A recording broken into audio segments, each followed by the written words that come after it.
우리 주신 소명대로 순종할 때 우리 주님과 영원히 함께 가시는 저와 여러분 되시기를 주님의 이름으로 축원합니다.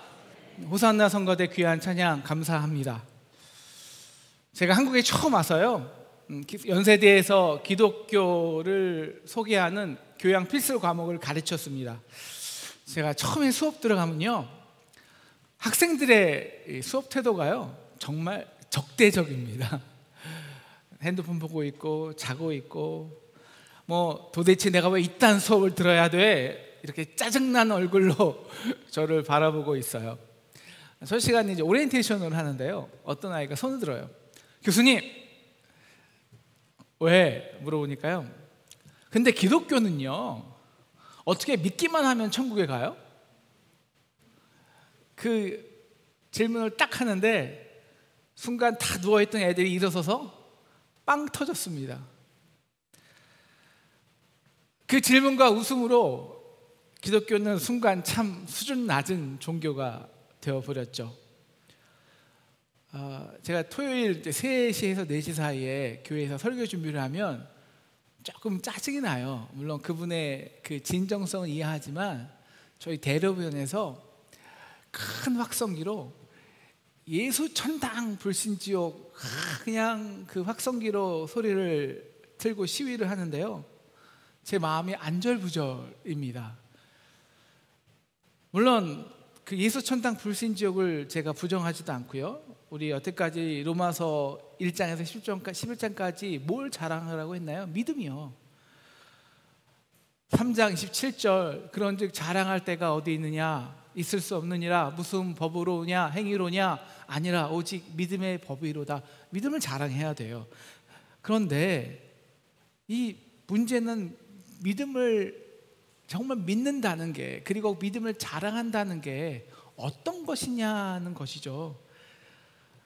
우리가 5장 8절 사도 바울은 우리가 아직 죄인 되었을 때 그리스도께서 우리를 위하여 죽으심으로 하나님께서 우리에 대한 자기 사랑을 확증하셨느니라, 이게 예수 믿는 거잖아요.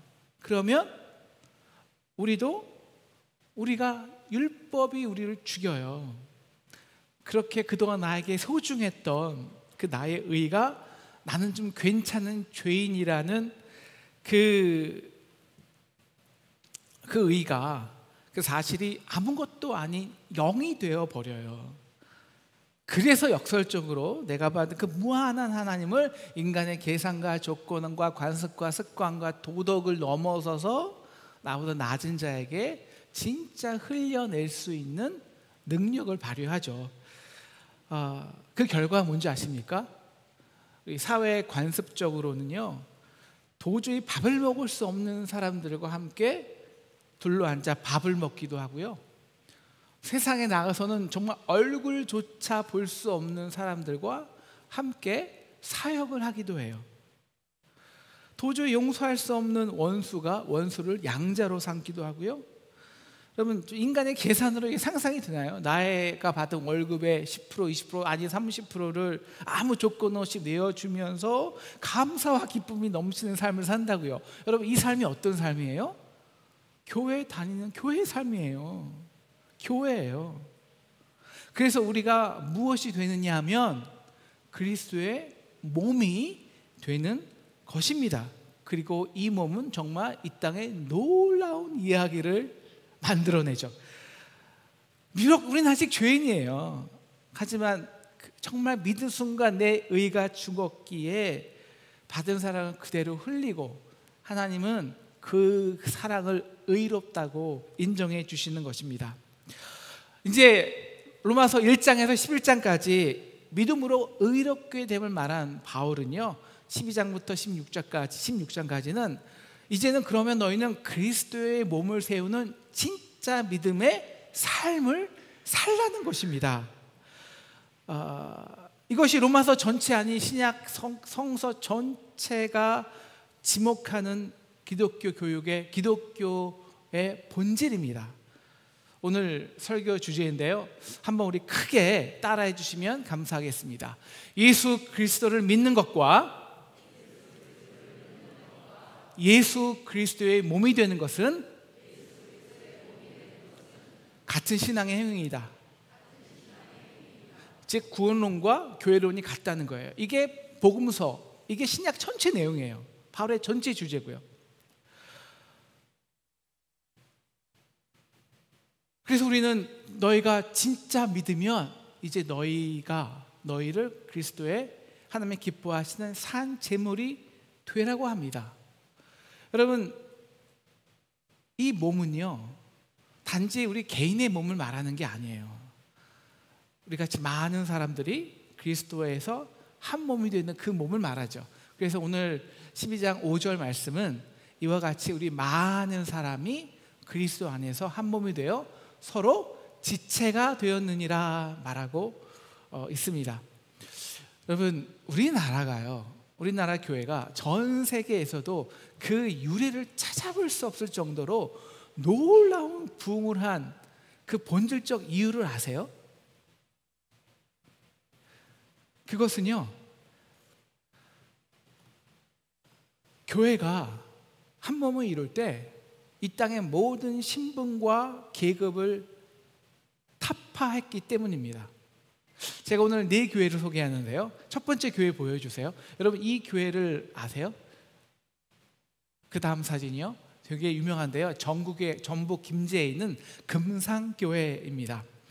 그 금상교회는요, 전북 용화마을에 양반 지주이자 그 마방을 했던 그 조동삼이 그 마방에 묵고 있던 선교사 데이트를 청하여 복음을 들은 후 그 자신의 그 사랑채를 예배 처소로 드림으로 시작한 교회입니다.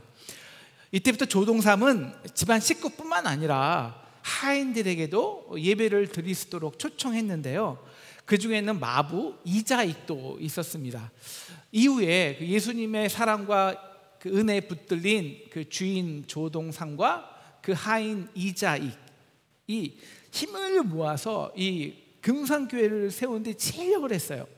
나중에 이제 교회가 되고 그 열심을 인정한 교우들이 그 전라대회에, 우리 같으면 총회 있죠, 허락을 얻어서 이 조동삼과 이자익을 함께 장로로 세우는 투표를 실시했습니다. 여러분, 이것 자체도 그 당시에는 센세이션한 일이었어요. 왜냐하면 여러분, 주인과 종을 함께 장로로 세운다는 것이 자체가 놀라운 일이잖아요. 그런데 그 결과는 어떻게 됐을까요? 누가 장로가 됐을까요? 주인 조덕삼이 아니라 누가? 종 이자익이 먼저 장로가 된 거예요. 근데 더 놀라운 일이 있어요. 그 자리에서 이 주인 조동삼 장로가 발언권을 얻더니 이렇게 발언합니다. 이 결정은 하나님이 내리신 결정입니다. 우리 금상교회 교인들은 참으로 위대한 훌륭한 일을 해냈습니다. 저희 집에서 일하고 있는 우리 이자익 형제는 저보다 신앙의 열의가 정말 대단합니다. 나는 이 교회의 결정에 순종하고 앞으로 이자익 장로를 열심히 섬기는 자가 되겠습니다. 그리고 실제로 이 조동삼은 후에 장로가 되죠. 장로가 돼서 이자익 이 장로를 이 목사로 만듭니다. 그래서 1915년 금상교회 2대 담임 목사로 청빙을 해요. 그리고 언제나 그 집에서는 아직도 종으로 일하고 있지만 교회 와서는 목사로, 목사의 그 목사 앞에서 가장 이 앞에서 무릎 꿇고 그 이자익 목사님의 말씀을 가장 겸손히 청종하고 순종했다고 합니다. 이 조동삼 장로 이후에 그 아들 조영호도 장로가 되었고요. 그리고 그 손자 조세영도 금상교회 장로가 되었는데요. 여러분, 저보다 나이가 좀 어른 위에 세대는 이 조세영 장로 다 아실 거예요. 누구냐면 저 새정치 국민의회 총재였죠. 유명한 국회의원 조세영 국회의원입니다. 이 충격적인 이야기는 이 김제를 넘어 전북 땅에 흘러 넘치고요. 그래서 저는 이 전북의 복음화율이 굉장히 높아요. 그 이유 중에 하나가 바로 금상교회 이야기 때문입니다. 자, 이것이 이제 금상교회 이야기만일까요? 우리 두 번째 교회 보여주세요. 이 교회를 아시나요? 이 교회 아세요? 유명한 교회인데 종로에 있는 서울 연동교회입니다. 이 연동교회도요, 그리고 그 당시 모든 이런 교회들이 이 놀라운 이야기가 다 있어요. 숨어 있어요. 이 종로 연동교회는 종로에는 남학신과 가족신을 만드는 갑파치들, 천민들이 많이 살았습니다. 근데 이 갑파치 출신인데요, 그 중에 하나 술주정뱅이 고창익이 게일 선교사로부터 복음을 들어요. 그리고 정말 은혜에 붙들려서 충성을 다해 전도하고 봉사합니다. 그리고 그 열심 때문에 나중에 교회에서 갑파치 출신, 천민 출신 이 고창익이 집사가 먼저 장로가 되죠. 그때 온 성도들이 박수, 우레 같은 박수를 하죠. 물론 장로 그 양반 출신들이 몇 명이 이제 나가서 이제 다른 교회를 세우지만, 그러나 그 거의 몇 배가 되는 종로 5가 일대에 사는 천민들이 자신들도 예수만 믿으면 저렇게 훌륭한 사람이 될 수 있다고 연동교회에 몰려들어오기 시작합니다. 이게 연동교회가 부흥한 이야기예요. 그리고 고창익 장로의 이야기는요, 정말 놀랍습니다. 자, 세 번째 교회예요. 여러분, 이 교회는 이미 들으셨는데요, 어떤 교회일까요? 인사동에 있는 승동교회입니다. 유명한 교회죠. 3.1 운동의 발상지기도 하고요. 여러분, 이 사무엘 무어 선교사는요, 지금 1892년 지금의 우리 소곡동 롯데호텔 부지에 있는 그 곤단결 교회를 세웠어요. 그리고 학교를 세웠죠.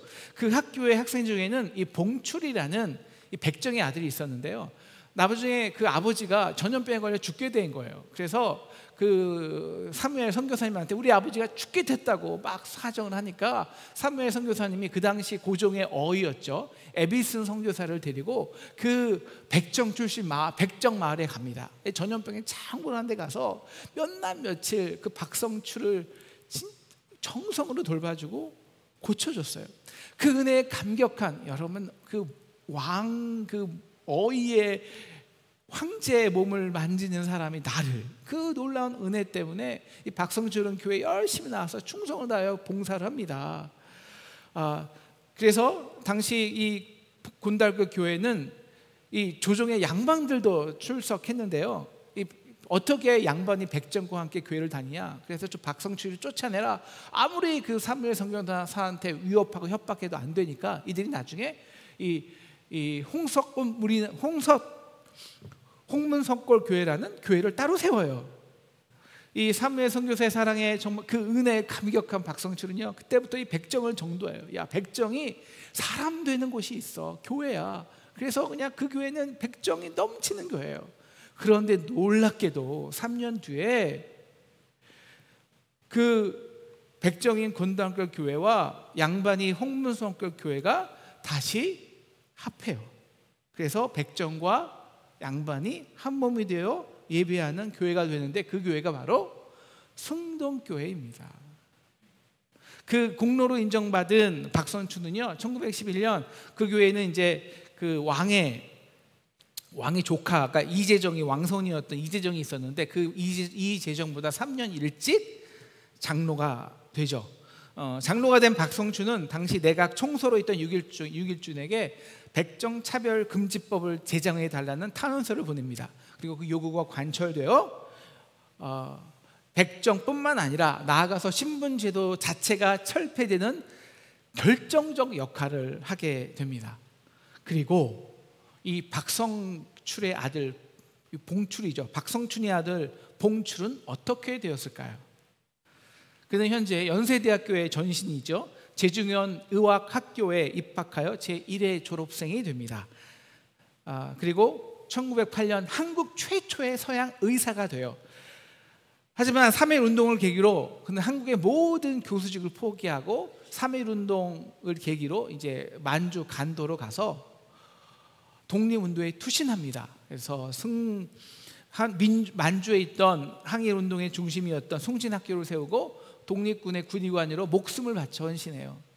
그리고 나중에 한국에 돌아오는데, 나중에 이 박봉출의 존재를 알게 된 그 연세대 교수 학자들이 그 공로를 인정해 주어서 2008년 광복절에 대한민국 건국 포장을 받게 됩니다. 그리고 이제 나중에 그때쯤 이제 드라마 이 재중원이 이게 나오는데요. 여러분 이 드라마 보셨습니까? 바로 박서양을 모토로 해서 한 드라마예요. 이 첫 시간에 기독교에 대해서 냉소적이고 비웃는 연세대 학생들이요, 이제 세 번째 시간이 돼서 이 박성춘과 그 아들 박서양의 이야기를 들을 때면 되게 진지해져요. 제가 마지막에 이렇게 말해요. 야, 연세대학이 이렇게 영향력이 있는 대학이 된 것은 이러한 역사 때문이야. 그래서 너희가 이 학교를 선택한 거라고. 그래서 너희도 이제 이 역사에 산 일부분이 되어야 된다고. 여러분, 그 다음부터 제 수업에 들어오는 아이들의 눈동자가 달라요. 그리고 이제 인문학 속에 있는 그 복음의 얘기를 끌어내면서 롤스의 정치 철학을 배우고 마지막 시간에 레미제라블 영화를 해석한 다음에 이제 파이널 페이퍼는요, 우리가 여러 번 말씀드렸지만 n 자성분의 n-1이 되는 0이 되는 자신의 이야기를 파이널 페이퍼로 씁니다. 그래서 자기가 어떻게 이 수업을 통해서 엄마를 용서하게 됐고 배다른 형제를 받아들이게 됐고, 많은 적지 않은 아이들이 눈물을 흘리면서 파이널 페이퍼를 써요.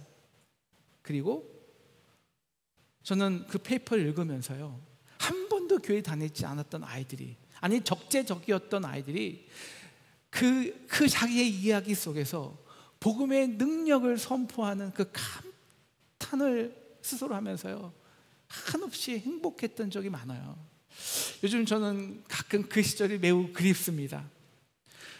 여러분, 그 금산교회 조덕삼과 이자의 장로, 그리고 조세영 장로, 연덕교회 고창익 장로, 그리고 승동교회 박봉출과 박서양, 여러분 그 이야기에 담긴 복음이 더 강력할까요?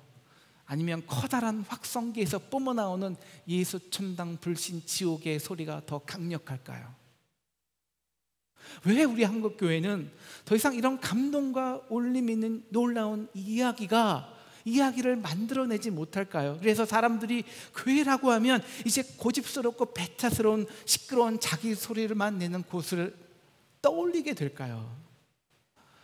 그 절대적인 이유는 바로 이것입니다.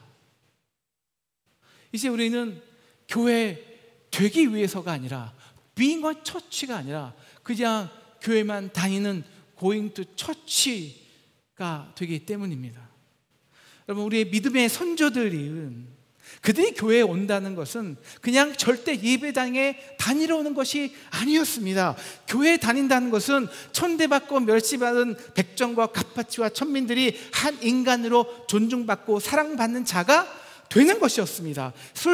주정뱅이가 변화하여 거룩한 하나님의 백성이 되는 것이었습니다. 집안에 갇혀서 아무 이유 없이 남편들의 억압받던 아낙네들이 교회에 와서는 사명인이 되는 것이었습니다. 글을 읽고 쓰지 못했던 아이들과 아낙네들이 이 땅에 참 지식인이 되는 것이었습니다. 술과 자기 운명에 빠졌던 청년들이 나라를 위해서 자신을 헌신하는 애국지사와 독립투사가 되는 것이었습니다. 무엇보다 그 모든 양반, 청민, 남자, 여자, 주의, 집주의 모습들이 서로 지체가 되어 한 상에 둘러 앉아서 주의 성찬을 먹고 마시는 그리스도의 한 몸이 되는 것이었고, 그 한 몸으로 신분제도를 타파하고 제국주의를 온몸으로 맞서 싸우는 자들이 된 것이었어요. 그들에게는 예수 그리스도를 믿는 일과 그리스도의 몸이 되는 것은 결코 다른 일이 아니었습니다. 왜 우리 한국교회가 이 복음의 능력을 잃어버렸을까요? 이제 우리에게는 그냥 교회는 예배 보러 오는 곳이 되었어요. 그래서 몸은 오가는데 아무런 변화가 없어요. 생각이나 사상이나 삶이.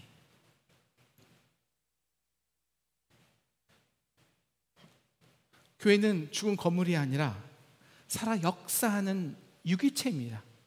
여러분, 도대체 이 무엇이 산 몸인지 죽은 몸인지를 결정할까요? 여러분, 우리도 몸을 가지고 있잖아요. 여러분, 제 몸이 죽었는지 살았는지를 뭐가 결정하죠? 심장입니다. 심장이 팔딱팔딱 뛰면 뭐가 흘러요? 피가 흘러요. 그래서 온몸에 뇌를 포함한 모든 기관의 세포 기관이 살아나기 시작하고요, 신경과 세포가 서로 유기적으로 작동하여 유기체의 몸을 이룹니다. 교회도 마찬가지입니다. 서로 유기적으로 연결되고 결합되게 하는 이 끊임없는 흐름이 있어야 상교회죠. 이 무엇이 교회의 이 살아있는 흐름일까요? 이제 오늘 제가 어제 우리 사모가 오늘 헌신 예배 때 찬양을 들었는데요, 바로 이 찬양이에요. 주의 은혜라, 주의 은혜라. 이 그리스도의 은혜가 교회 안에 흐르는가? 왜요? 정말 믿기 때문이죠. 자신의 아들을 산 제물로 드려서 죄인된 우리를 끝까지 사랑하신, 그래서 우리를 사랑으로 확증하신 그 은혜가 내 안에 심장처럼 팔딱팔딱 뛰고 있기 때문이죠. 그러면 내 자아는 죽어져요. 그래서 6장 11절 이와 같이 너희도 너희 자신에 대하여는 죽은 자요 그리스도 예수 안에서는 하나님께 대하여 산 자로 여길지어다. 여러분, 어떻게 조동삼이요? 이게 가능해요? 평생, 아니 태어나기 전부터 몸종이었던 이 자의 앞에 무릎을 꿇고 그 말씀에 순종할 수 있었을까요? 그 심장에서 은혜가 살아있기 때문에요. 죄인된 자신을 구원한 십자가의 그 믿음, 능력을 믿지 않았다면 과연 그것이 가능했겠냐고요. 에베소서 선교사가 그 백정을 왜 죽으면 무릅쓰고 어떻게 고쳐줄 수 있었을까요? 박선춘이 자신과 함께 예배드리기 싫다고 자기를 핍박하고 떠난 그 양반들 한 명 한 명을 찾아가면서 어떻게 섬기고 설득할 수 있었겠냐고요. 그 마음에 보고 그 은혜가 살아있어 그들에게 흘러갔기 때문이에요. 그래서 자신의 의가 아닌 그 은혜로 했기 때문에 박봉출은 서양의, 한국 최초 서양의 의사인데도 불구하고 교수직분 내려놓고 간도로 가서 독립을 위해 자기 몸을 드린 것입니다. 이제 오늘 본문을 잠시 보려고 해요. 우리 12장 1절에서는 그러므로가 가장 중요했듯 오늘 본문에서도요 3절 앞부분이 가장 중요합니다. 내게 주신 은혜로 말미암아. 그래서 너희는 그 이상의 생각을 품지 말고, 이게 뭐예요?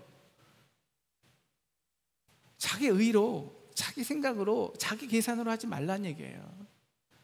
왜? 너가 정말 믿었다면, 오직 하나님께서 각 사람에게 나누어 주신 그 믿음의 분량대로 지혜롭게 행하라. 여러분, 여기서 믿음의 분량이 굉장히 중요해요. 믿음의 분량이라는 것은 목사의 분량과 성도의 분량과 병신 분량이 따로 있냐? 그런 게 절대 아니에요. 믿음의 분량은 내가 정말 십자가에서 나를 위해 죽으신 예수 그리스도를 믿으면, 그 믿으면 어쩔 수 없이 그 은혜로 흘려지는 것을 말하는 거예요. 이게 믿음의 분량이에요. 그리고 분량은 달라요. 그 부르심의 목적 때문에.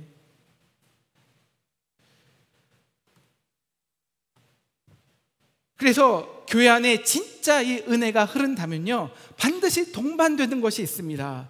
바로 5절 우리 많은 사람이, 그리고 6절 주신 은혜대로 받은 은사예요. 이게 각각 다릅니다. 아니, 다를 수밖에 없어요. 왜? 은혜대로, 은혜 때문에 왔으니까. 진짜 믿어서. 그러면 백정이든지 갓밭이든지 여인이든지 천민이든지 마부든지 종이든지 주인이든지 다 똑같이 죄인이 돼서 교회에 와요. 다 은혜로 왔으니까.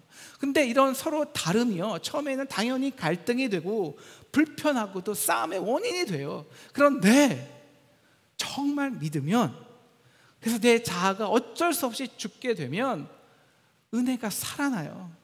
그렇게 되면 처음에는 불편했지만 그 다름이, 다양성이 놀라운 축복이 돼요. 그래서 사도 바울은 6절 믿음의 분수대로 하라고 합니다. 여러분, 믿음의 분수가 뭘까요? 그냥 너 분수를 알아? 아니에요. 우린 다 달라요. 성격도 다르고. 근데 그대로 부르셨어요. 그 안에 은혜가 있다고요. 그 은혜만을 흘리라는 거예요. 이게 믿음의 분량이에요. 이 믿음의 분량을 우리 7절에서는 믿음의 분수대로, 섬기는 일이면 섬기는 일로, 구제하는 자는 구제로 남으로, 긍휼을 베푸는 자는 즐거움으로, 그렇게 받은 은혜대로 흘리라는 거예요. 그러면 우리 교회가 에베소서 4장 16절 말씀처럼 다양한 생각과 은사와 기능을 하는 성도들이 그 사랑 안에서 서로 도움을 받고 연결되고 결합되어 각 지체의 분량대로, 즉 은혜대로 역사하여 그 몸을 자라나게 하고 그리스도의 몸을 세우는 것입니다. 이제 우리 마지막 교회를 볼까요? 여러분, 이 교회 아세요? 무슨 교회예요? 이 교회 모르세요? 무슨 교회예요? 네, 우리 상동교회입니다. 여러분, 우리 상동교회 초기 교회인들 중에서요, 그냥 교회를 다니러 오는 교회는 거의 없었어요. 교회 다니러 일주일에 한 번 예배 보러 오는 한 명도 없었어요. 거기에는 뭐 여러 가지 프로그램, 학교도 있었고 예배도 뭐 다양했고, 뿐만 아니라 함께 일한 게 너무 많았으니까. 여러분, 상동교회를 온다는 것은 남대문의 숫장사가 거룩한 주님의 종이 되는 것이었어요. 술주정꾼과 도박꾼들이 민족을 위해 자신을 드리는 상동파가 되는 것이었습니다. 무엇보다도 달라도 너무 다른 사람들이 한 몸으로 예비하고 함께 하나님 나라 이 땅의 독립을 꿈꾸는 자들이 된 것이었어요. 그것이 가능했던 건 뭘까요? 네, 우리 교회 안에는 은혜가 흘렀어요. 살아있었어요. 스켄토 선교사님이, 그리고 대부인이 몸종이었던 전도기 청년을 종이 아니라 그리스도 십자가의 은혜로 함께 구원받은 현재로 존중하고 사랑했습니다. 그래서 그 은혜를 흘렸어요. 여러분, 왜 다양하고, 그리고 여러분, 우리 상동파들 자기 주장, 자기가 매우 강한 사람들입니다. 그들은 다 어떻게 그들이 상동교회 안에서 하나의 상동파가 될 수 있었을까요? 바로 전덕기 목사님을 중심으로 상동파가 하나 된 것은, 우리 전덕기 목사님 안에는, 우리 상동교회 안에는 그 모든 다름을 품어낼 수 있는 은혜가 살아있었기 때문입니다. 그래서 유명한 현대 역사가는요, 이렇게 아쉬워해요. 우리 전덕기 목사님이 살아있었다면 지금 극심히, 그냥 우리 한국교회, 한국 역사 아픔이잖아요. 극심히 갈등했던 이승만파와 김구 세력이 한 몸이 되었을 것이다. 아쉬워합니다. 교회를 한 번도 다녀보지도 않은 학생들이요, 이 놀라운 복음의 역사를 들으면 자신들도 그 역사의 한 부분 지체가 되고 싶어 합니다. 사랑하는 상동교회 상동교회 여러분, 우리 한번 큰 소리로 따라해 주실까요? 상동교회만 다니지 말고, 우리 한번 더 크게 할까요? 상동교회만 다니지 말고 상동교회가 됩시다. 아멘. 우리가 예수를 진짜 믿으면요, 우리는 로마서 6장 전체잖아요. 예수와 함께 죽고 연합한 자가 됩니다. 나로 살 수 없어요. 연합된 지체, 우리로 살 수밖에 없어요. 은혜가 살게 하여 조금씩 흘려 보냅니다. 맞아요. 인간의 힘으로는요, 우리의 의로는요, 절대 하나 될 수 없고 한 몸 될 수 없습니다. 죽어도 안 돼요. 불가능합니다.